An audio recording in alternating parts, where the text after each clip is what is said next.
So, welcome back to OS Linux 1. On my previous video, it was a very long video, a lengthy video, and I do kind of apologize I drug it out.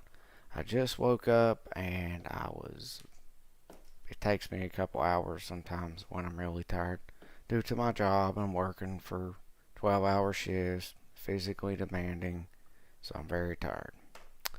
But anyways, on this episode, I want to go over a complete computer build.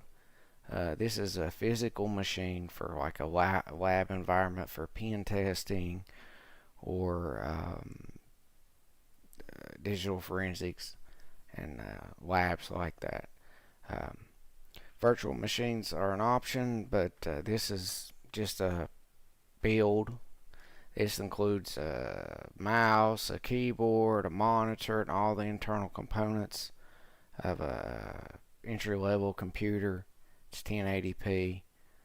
You can do some changing to it, but let's just get straight to it, and I'll show you what I got in this one. The subtotal in this platform of Amazon, I'm using Amazon. It's $1,049.87 before taxes, and if you have Prime membership, you might get better deals. But let's start at the bottom of the list and kind of work our way up. This build does not have to include a graphics card because of the new Ryzen 7 8700G 8-core 16-thread desktop processor. They got it on sale here at Amazon for $330.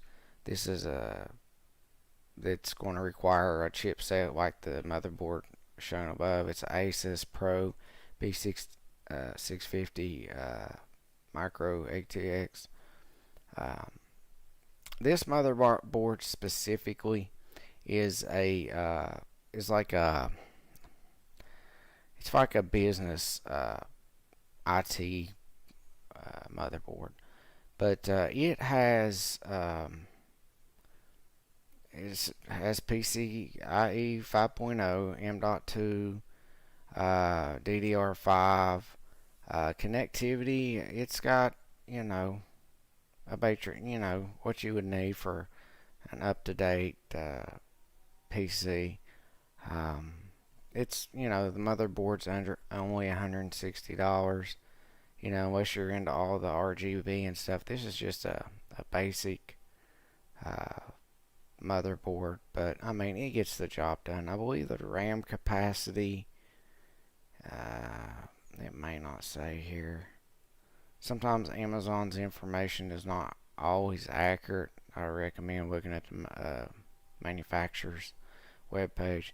It probably has a limit of 128 megabytes of RAM, or gigabytes of RAM, my bad. Anyways, so in this build, that is the Ryzen 7 8700G, has the integrated graphics that you can game if you game. I don't game for I think 65 feet per second or 60 frames per second, my bad. So you'll get 1080p normal settings in most games for up to 60 FPS. So it eliminates the need for a graphics card. It's an 8-core processor. The speeds are base clock speeds 4.2 gigahertz according to Amazon, with a max boost speed of 5.1 gigahertz. So for cybersecurity applications, digital forensics, applications like that, lab work, pen testing, things like that, should be good enough. It's up to date. Also, DDR5 RAM. This is has speeds of up to 6,000 megahertz transfer speeds. 5600 megahertz, 5200 megahertz. This is a 32 gigabyte kit from Crucial. It's $95 basically. You could get another two and it'd be 64. So, but that you'd be adding that to the price. So let's see here. The power supply I picked for this build a EVGA Supernova 650 watt 80 plus gold, 7-year warranty. I don't know much about EVGA's power supplies. I usually recommend or I go with Seasonic personally, but I couldn't find a Seasonic that I liked around this price range. Preferably, if you can, sometimes Seasonic will have roughly, for this build, you probably won't need much more than 500 watts, really. Uh, you know, at the end of the day, it's just a lot of these components just aren't going to draw that much power unless you plan on upgrading. So, anyways, you just have to go to like a power wattage calculator and get a general estimate. There's several online.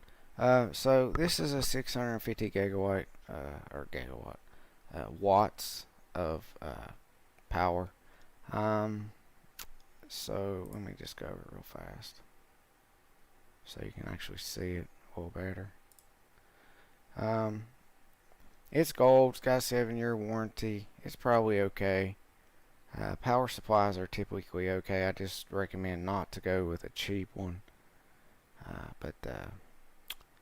So let's go back to the cart, and here's the case I optioned for. It's only $40, hard to beat for just a lab build. It's a Cooler Master, but you can also turn this on the side to where the tempered glass would be this top, and then you could face these 3.0 USB ports up front, so it'd be useful for a little bit up front connectivity. It's not the latest and greatest, but for $40, a budget build, it's what's on the inside that counts, really. It's not a big RGB build or anything. Case fans, usually I recommend going with Noctua, but in this case, I option for a budget build. It's a 5-pack, 120 millimeter case fans with 200 to 100 or 1800 RPM range. Five of them for $34. That's going to be plenty of airflow for that case. I don't know with the front of this case how well the airflow would be. Looks knit pretty tight, but it's okay. And while I'm thinking about it, I forgot this. Another thing that's good about this specific CPU, not only is it 8 cores and 16 threads, and has an integrated graphics card, and it runs on a PCIe 5.0 chipset, is that it comes with a Wraith Spire cooler, and it would be or will be sufficient for this CPU. I've had them, I've used them. They may not be the best performers, but they do the job. They'll get the job done for a lab build. And just briefly, I'll show you what that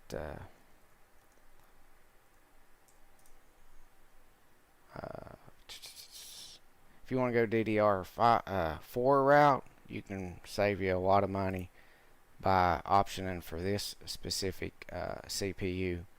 I'll go over that here in just a moment, maybe. But anyways, here's the cooler that comes with it. It's the same thing.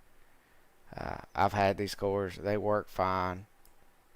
Just watch your room temperature, which you should in any case. If you keep your room temperature at 70 degrees, 68 degrees, and you run this, you'll be fine. But if you're running at 80 degrees, in the winter time or something, the CPU might get hotter. But this usually will be plenty. As long as you get proper airflow in the case, this is all you need. Unless you're going to be overclocking and pushing it to the limits, then you might want to go with a liquid cooler or all-in-one. So anyways, So we got the motherboard, the CPU cooler, your memory, your RAM, your power supply, your case, um, the case fans, and then your drive. It's only with one drive. You might want to go with more, but I have Solidigm M.2s. The chipset on it is Hynix, so you know it's good. Actually, I believe they bought them out, but I mean it's got read and write speed 7 gigabytes, 7,000 megabyte read and write speeds.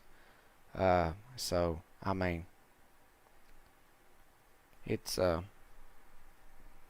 it's a good option. $70. It's only 512 gigabytes. Again, you can shop around on Amazon and maybe find one with a little bit lower read and write speeds with 1 terabyte for about the same price. So you just have to pick and choose between whether you want for about this price, $70, 1 terabyte at 4 or 5,000 read or write speeds with 1 terabyte at $70, or whether you'd rather have the faster read and write speeds at around 7,000 uh, uh, megabytes read and write speeds with half a terabyte. So since this is DDR5, faster memory and stuff, I just went ahead and went with that one. 512 gigabytes will go a long way, especially if you're running a Linux operating system. Okay, for a keyboard, I've had Artec before, wireless, works pretty good. Not this one specifically. I do have the Logitech that this is patterned off of, but the Artec, the other one they have, let's see if it shows it real fast. I'm just trying to go over this kind of quick. This is it, and down here at the bottom where I'm circling, it's a stainless steel metal. You can look around; they're around the same price. If you're looking for a complete build, it's worth it. You could charge this thing; it will last 6 months without ever having to plug it up. I never had no issues with it. One of the only reasons I don't use it is because I was repairing someone's computer and I left the USB, what do you call it, the connector, in the back of the PC I was working on, and I forgot about it. So I got a wireless mouse and a keyboard. I don't have the USB connector for. So, but anyway, so you know, the stainless steel one, I don't know about this one. I just put this one on there because I do have that as the Logitech, and it does appear that the mouse is mimicked after the Logitech MX. I think this might be more after the EMS. I've had that too. So I currently use the MX Master 3, but you know, this is fine. I mean, for a budget build, for just over $1,000, I mean, we're talking about a monitor, a BenQ monitor. I have 4 of them. They're really good. I have this one. I have a 4K monitor, Rec 709. I have a gaming monitor. I don't game, but I bought it for the refresh rate purposes. And then, so let's just go over this monitor real fast. I went over basically everything else. It does come with the option of 60 hertz refresh rate. I mean, it's just 24 frames per second with that built-in GPU. It should work just fine on the graphics card. It has enough support. If you want to upgrade, you know, you can get you throw your GPU in later. But you know, it's tilt. You know, you can adjust it. I mean, it's a lab build. It's not a gaming PC. But you know, you could technically game, but I don't really game personally. But so that's your option. They have some other options you can look around here if you got a little bit of leeway for your budget. But I do recommend BenQ. They are pretty good monitors. I like them. I've not had any problems with them. I mean, if you want to go and look, if compare it to ViewSonic or Dell or Alienware or whatever else at Samsung. I mean, the B&Q, it gets the job done. It works just fine. I've had no problems with it. So on to the next thing. I think the last item in this cart is the studio monitor speakers. These are, I have the 4.5 and the 3.5. They work good. Let's see how much they want for the 4.5. 4.5. Oh, that's the Bluetooth. Sorry. 150. I haven't had the Bluetooth ones. I've just had the wired ones. I have both. I currently have these ones. They're for 150. They work just fine. I mean, obviously right now I'm using a Sennheiser,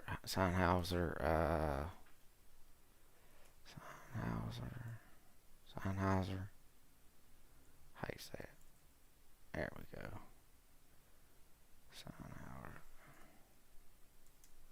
Sennheiser. What is it called? Let's see here. If I can find it real fast. It's what I'm currently using to record right here. I believe it is. Let's see. Yeah, this is what I'm using right now. And it works excellent for only $60. It's for gaming, but I don't really use it for gaming. I just use it for making videos and stuff. But works really well for what it is. I mean, $60. It's pretty good quality. I mean, I like it. It's comfortable.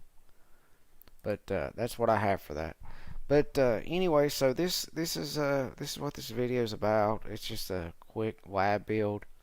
Again, I know that there's other options as far as like a virtual machine. You can go to Oracle or VMware. But this is a quick video on a $1,000 build. Again, let me delete all this and okay. Well, let's just ignore the monitor and everything. Let's go down here. Let's change this. Change this. Change this. Okay. So let's go here. Ryzen 7 5700G. Come on. Let's see here. So this is basically the model before it. So it comes with a Wraith cooler. Wait a minute. It says don't look like it fit in there, but let me see something here. It should. I believe it does. So anyways, integrated graphics, 8-core CPU, cooler, and let's see here, Asus Pro P550.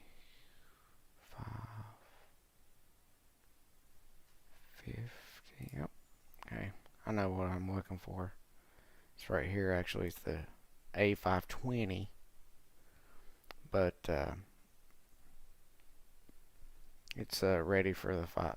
This is even more bottom of the barrel, but it works. I mean, for a lab. But so let's see here. I don't have a drive. M.2. So this is DDR4, or PCIe 4. So we can go to, we don't have to, 1 terabyte. Get 1 terabyte with this one. Okay, so we need RAM. DDR4 RAM, 32 gigabytes. See if we can find here, 3200 mega. Okay, $56. If you want more RAM, you just factor that in. So Here we go. Power supply, 650 watts, case, fans, processor, 1 terabyte hard drive. For $500 and some dollars. And then if we threw the monitor in and the speakers and the wireless keyboard and stuff, so gives you a general idea. You're not likely going to find a pre-built that's going to have the processing power, the RAM, the memory for one, and maybe 1 terabyte, I don't know, and a decent case and a proper power supply with a 7-year warranty for $536. But so that'll wrap it up for this episode. It's just a brief build for 2024, around and under $1,000. And if you had $1,000, you could add this up to 128 gigabytes of RAM, 64, a couple extra drives, a little bit better monitor, whatever. But for a lab or a workstation. So, all right. So I will see you again next time here on OS Linux 1.